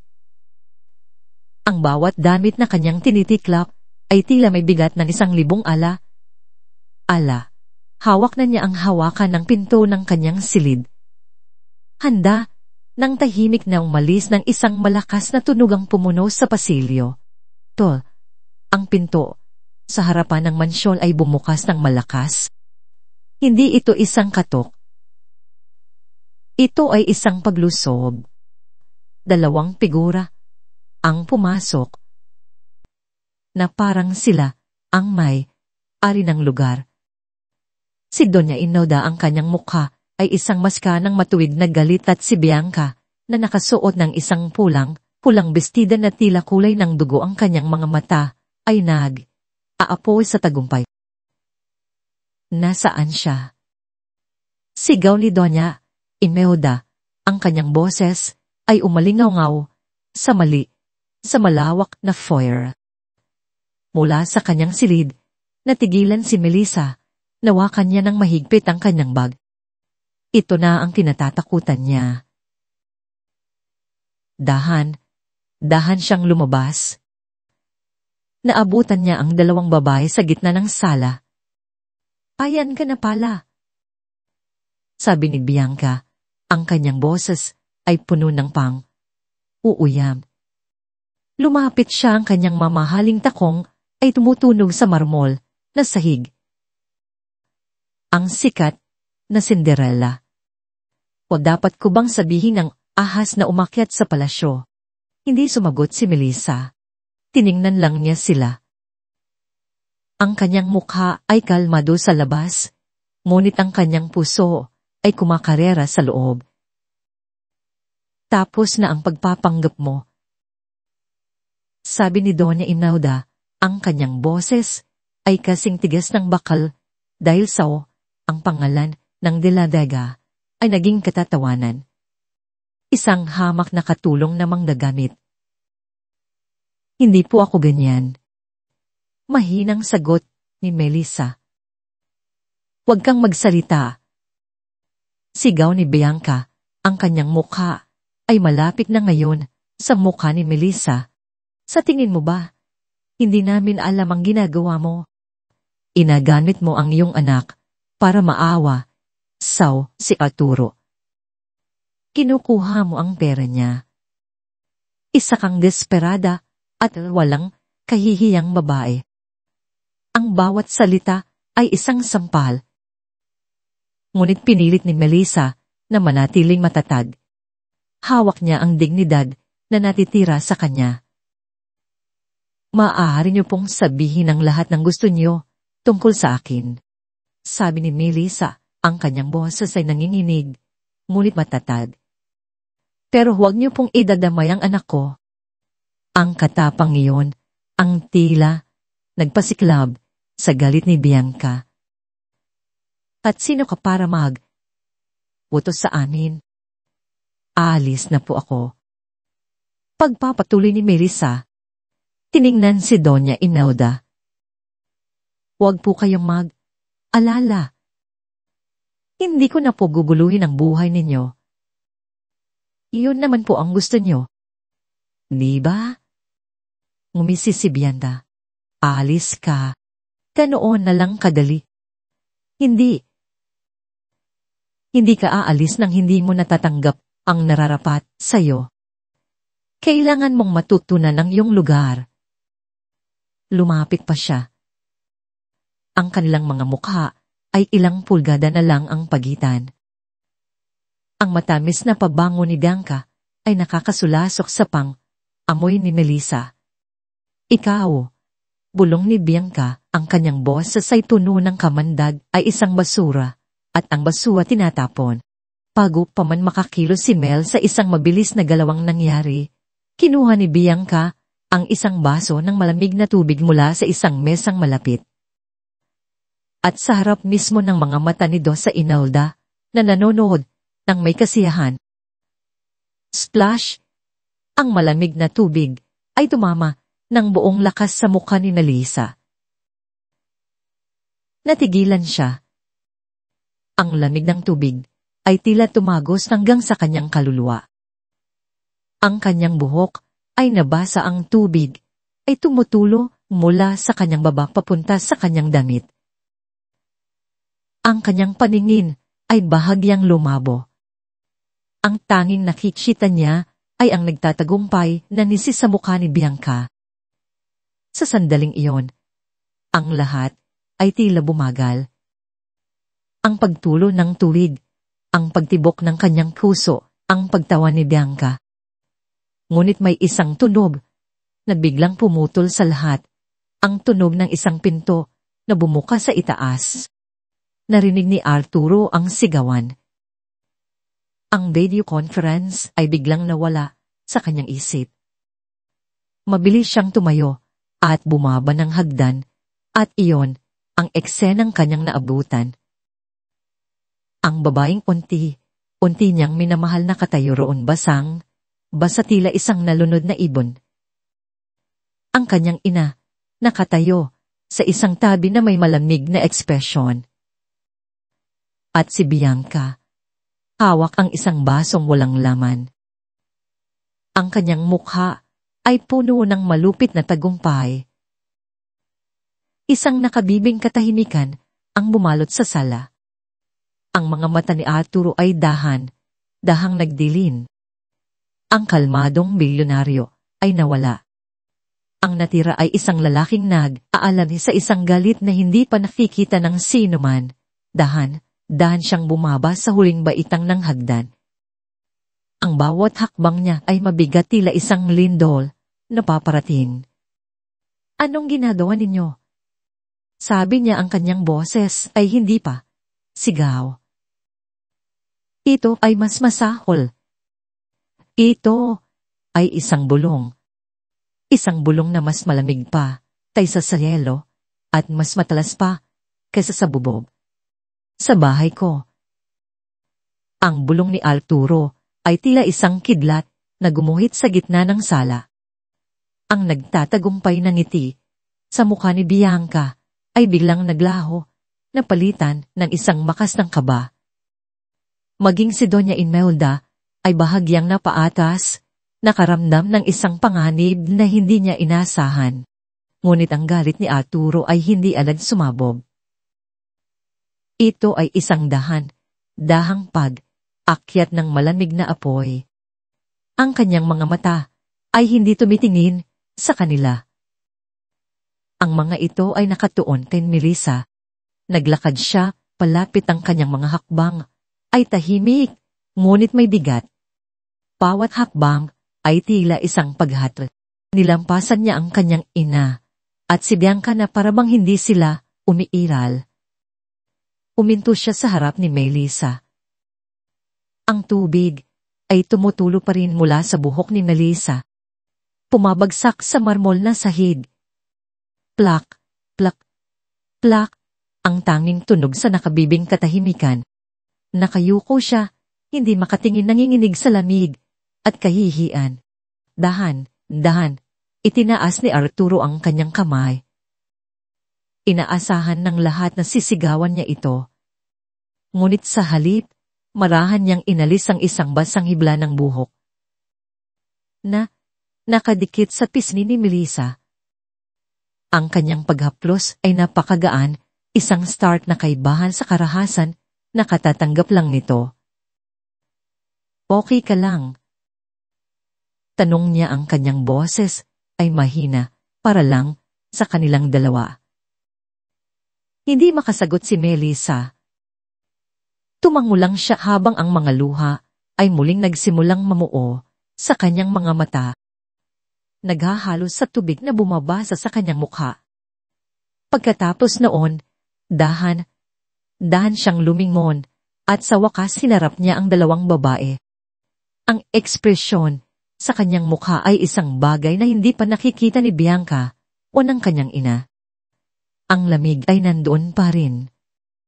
Ngunit sa ilalim nito ay may isang bagay na mas nakakatakot, isang ganap at walang hanggang pagkasuklam. Arturo, daling simula ni Bianca, sinusubukang buliin ang kanyang kumpiyansa. Ang kanyang boses ay nanginginig ng bahag. Huwag kang magalit. Tinuturoan lang namin ng leksyon ang babaeng to. Tingnan mo ang ginawa niyang kahihiyan sa pamilya natin. Pamilya. Pagputol ni Arturo, ang kanyang boses ay tumaas ng bahagya sapat na para mapatahimik si Bianca. Wala kang karapatang gamitin ang salitang yan sa bahay na to, Bianca. Naglakad siya, palapit sa kanila. Taon akong nanahimik. Taon kong itinago ang dumi na ginawa mo para protektahan ang pangalan ng pamilya mo. Akala ko, sapat na yon, pero nagkamali ako. Tumingin siya sa kanyang ina. At kayo ma, nakinig din ako sa inyo. Sinabi niyo, nakalimutan ko na lang na mas mahalaga ang negosyo. Sinunod ko kayo. Ibinalik niya ang kanyang tingin kay Bianca na ngayon ay namumutla na. Pero tapos na yon. Ano bang pinagsasabi mo, Arturo? Sabi ni Donna Imelda, ang kanyang boses ay may halong pagkalito at galit. Wala kang utang na loob pagkatapos ng lahat ng ginawa namin para sa'yo. Ginawa para sa akin. Tumawa si Arturo, isang tawang walang saya o ginawa para sa sarili ninyo, para sa reputasyon, para sa pera. Alam niyo ba kung anong ginawa ni Bianca? 10 taon na ang nakalilitas. Magtanong ni Arturo diretsahang nakatingin sa kanyang ina. Ang babaeng gusto niyong pakasalan ko. Ang babaeng perpekto para sa pamilya natin. Ibinenta niya ang kumpanya natin. Ipinagkanulo niya ako kasama ang matalik kong kaibigan para sa pera. Halos mawasak ang lahat ng pinaghirapan ni Papa dahil sa kanya. Natigilan si Doña Imelda. Ang kanyang bibig ay bahagyang bumukas. Tumingin siya kay Bianca, naghahanap ng pagtanggi. Hindi yan totoo, sigaw ni Bianca. Nagsisinungaling siya para protektahan ang katulong na yan.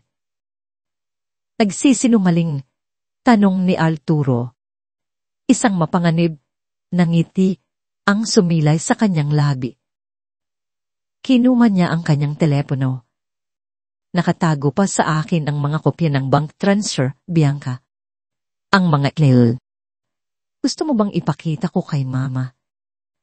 O, baka mas maganda kung post ko online. Isang bagong headline ang tunay na dahilan ng paghihiwalay ni Didaga at Montenegro. 10 taon na ang nakalipas. Sa tingin mo, magugustuhan yan ng mga tao. Ang bawat salita ni Arturo ay isang pako sa kabaong ni Bianca. Ang kanyang mukha ay nawala ng lahat ng kulay. Wala na siyang masabi. Ang kanyang sandata, ang tsismis at iskandalo ay ibinalik sa kanya ng may dobleng lakas. Pagkatapos ay bumaling si Arturo sa kanyang ina. Ang kanyang galit ay napalitan ng isang malalim na kalungkutan. Alam ko na po ang lahat ng ito pero pinili kong manahimik para sa inyo, para sa pangalan natin. Sabi niya, ang kanyang boses ay halos pabasag.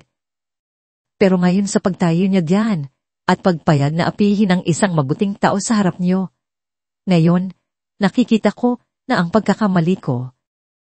Maaari kayong magkaroon ng reputasyon na gusto niyo, Ma. Maaari niyong panatilihing malinis ang pangalan ng pamilya sa mata ng ibang tao. Sabi niya, ang kanyang boses ay muling tumatag. O maaari kayong magkaroon ng isang anak na lalaki, pero hindi niyo maaaring makuha ang pareho. Hindi na ang mga salitang yon ang pinakamasakit sa lahat para kay Doña Imelda. Para siyang sinampal. Sa wakas, aglakad si Arturo pabalik kay Melissa. Hinawakan niya ang kamay nito, ang kamay na nanginginig pa rin. Inila niya ito ng bahagya para tumayo sa tabi niya. Maghaharap silang dalawa sa mga kaaway. Isang nagkakaisang preyente. Ang babaeng ito. Anunsyo ni Arturo, ang kanyang boses ay malinaw at matatag. Umaalinaw sa buong sala ay nagdala ng buhay sa bahay na ito. Nagdala siya ng kabutihan. Nagdala siya ng pagpapagalin. Tumingin siya ng may pagmamahal kay Melissa. Higit pa siya sa isang empleyado. Higit pa siya sa isang kaibigan. Humigpit ang hawak niya sa kamay nito. Siya at ang kanyang anak ang pamilya ko ngayon. Iyon na ang huling salita, ang deklarasyon. Tumingin siya sa dalawang babaeng natigilan. Umalis na kayo. Utos niya ng kanyang boses ay walang anumang emosyon. At huwag na kayong babalik. Walang nagsalita.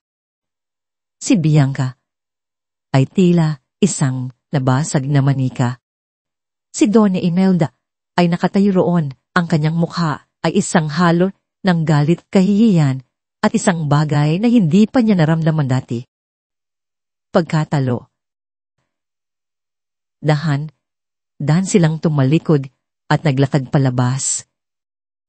Tulam, ang pagsara ng pinto ay hudyat ng pagtatapos ng isang kabanata at ang simula ng isa pa naiwan sa sala, si Arturo at si Melissa. Magkahawak pa rin ng kamay.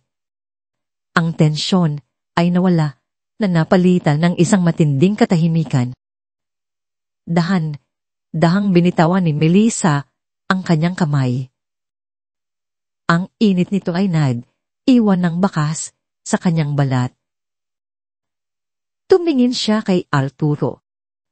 Ang kanyang mga mata ay puno ng mga tanong, pagtataka, at isang emosyon na hindi pa niya pinapangalanan. Lumapit si Arturo. Marahan niyang hinawakan ng baba ni Melissa at itinaas ito para magtama ang kanilang mga mata. Ang kanyang tingin ay hindi na malanig. Ito ay puno ng isang kahinaan at katapatan na nakapanghihina. Manatili ka, bulong niya. Manatili kayo ni Ayaw sa tabi ko. Pakikusap. Hindi na yun, utos ng isang amo. Iyon ay ang pakiusap ng isang lalaking sa wakas ay natagpuan ang kanyang tahanan. Lumipas ang 3 buwan, ang iskandalo ay unting humupa, na parang isang bagyong lumipas na at iwan ng isang malinaw at panibagong langit. Ang kwento nina Arturo at Melissa ay naging usapan pa rin, ngunit ang tono ng mga tao ay nagbago. Ang panghuhusga ay napalitan ng paghanga at ang chismis ay napalitan ng inspirasyon. Ang pinakamalaking pagbabago gayon paman ay hindi nangyari sa labas, kundi sa loob ng mga pader ng mansyon sa Tagaytay. Ang dating malamig at tahimik na lugar ay isa ng tunay na tahanan. Ang mga bintana ay laging bukas. Hinahayaan ang sinag ng araw at ang simoy ng hangin na pumasok. Ang hangin ay hindi na amoy floor wash, kundi amoy ng bagong lutong pandesal sa umaga at ng mga sambagitang namumukadkad sa hardin.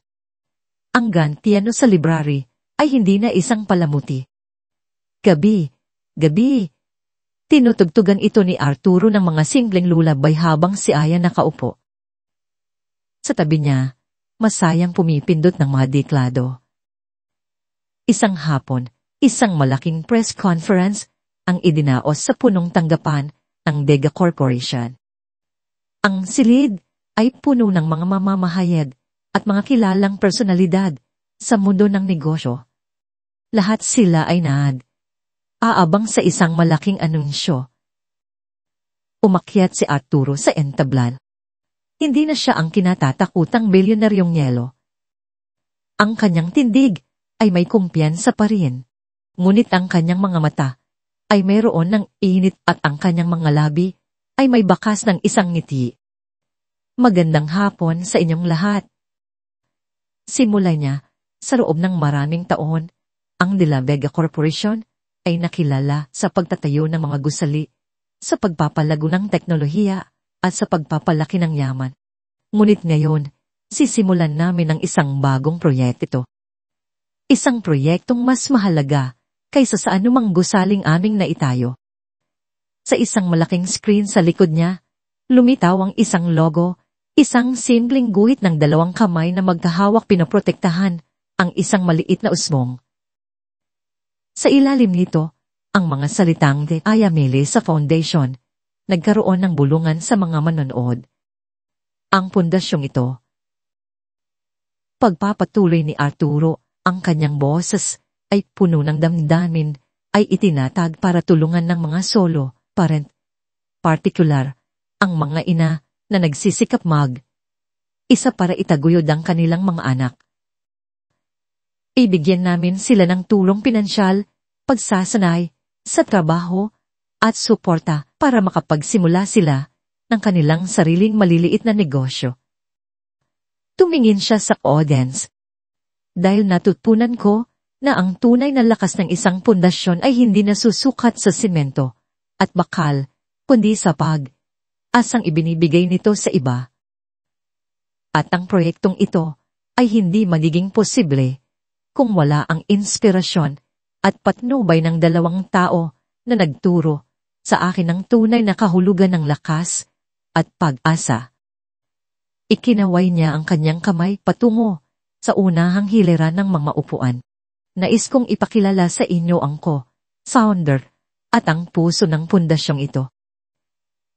Si Miss Melissa Reyes ang aming inspirasyon, si Aya. Tumayo, si Melissa hawak ang kamay ni Aya.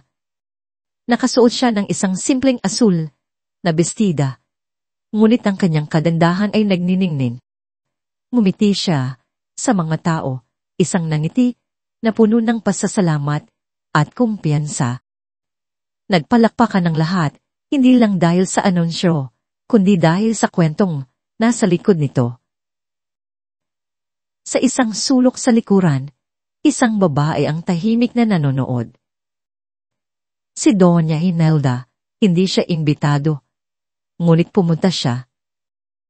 Sa loob ng 3 buwan, hindi sila nag-usap ni Arturo, ngunit sa panonood niya sa kanyang anak sa entablado, isang lalaking masaya, mas buo, at mas mabuti kaysa dati naramdaman niya ang isang bagay na matagal na niyang kinalimutan pagmamalaki. Tahimik siyang tumalikod at umalis. May isang maliit na ngiti sa kanyang mga labi. Alam niyang nasa mabuting mga kamay na ang kanyang anak. Tungkol naman, kay Bianca ang kanyang pangalan ay nawala na sa mga social circle. Ang katotohanan, tungkol sa kanyang pagkakanulo, ay kumalat ng mas mabilis kaysa sa tsismis na kanyang sinimulan. Siya na ngayon ang tinatawanan, ang iniiwasan. Nakatanggap siya ng nararapat sa kanya. Pag uwi nila sa mansyon ng langit ay kulay ginto na. Ang pagod sa maghapon ay napalitan ng isang payapang kasiyahan. Naupo sila sa hardin sa parehong lugar kung saan una silang nakita ni Arturo na naglalaro. Si Aya ay masayang tumatakbo sa damuhan. Hinahabol ang mga tutubi. Sino ang mag-aakala? Sabi ni Melissa habang pinapanood ang kanyang anak na ang lahat ay magsisimula sa isang basag na florera. Ngumiti si Arturo at hinawakan ang kanyang kamay. Hindi. Nagsimula ang lahat sa isang sirang picture frame at sa isang babaeng nagturo sa akin kung paano buuin muli ang mga bagay na akala ko'y sira na habang buhay. Tumingin sila sa isa't isa. Ang kanilang mga mata ay nagsasabi ng mga salitang hindi na kailangang bigkasin.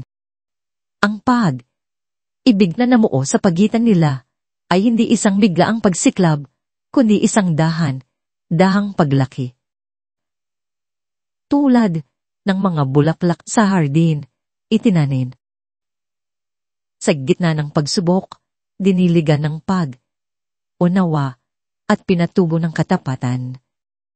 Mama, Tito Arturo, tingnan niyo po ang drawing ko. Sigaw ni Aya tumatakbo papalapit sa kanila. Awak ang isang piraso ng papel. Ipinakita niya ang kanyang obra maestra. Isang guhit ng 3 tao na magkakahawak kamay sa harap ng isang malaking bahay. Isang lalaki, isang babae, at isang bata. Tayo po yan, masayang sabi ni Aya, ang ating pamilya. Tiningnan ni Arturo ang guhit pagkatapos ay tumingin kay Melissa na ang mga mata ay nangingilid sa luha ng kaligayahan. Halos perpekto na, Aya, sabi ni Arturo. Kumuha siya ng isang krayola mula sa kahon, pero may kulang. Sa tabi ng 3 tao, Kumuhit siya ng isa pang maliit na figura, isang stick figure na may malaking tiyan. Pagkatapos, gumuhit siya ng isang aso. Ayan, sabi niya ng may ngiti. Ngayon, kumpleto na. Natawa si Aya. Magkakaroon po tayo ng baby at ng aso. Tumingin si Arturo kay Melissa, ang kanyang mga mata ay puno ng isang tanong at isang pamo. Ngumiti si Melissa at marahang tumango ang kanyang kamay ay napahawak sa kanyang tiyan. Ang halakhak ni Aya alingaw sa buong hardin. Sumasabay sa huni ng mga ibon at sa himig ng hangin. Sa loob ng mansyon ang lumang orasan ay patuloy na tumitibok. Tik-tak, tik-tak, hindi na isang paalala ng oras na nawala, kundi ang ritmo ng isang bagong buhay. Ang mansyon ng Diladaga ay hindi na isang pader ng yelo. Ito ay isang tahanan. Isang tahanang may tibok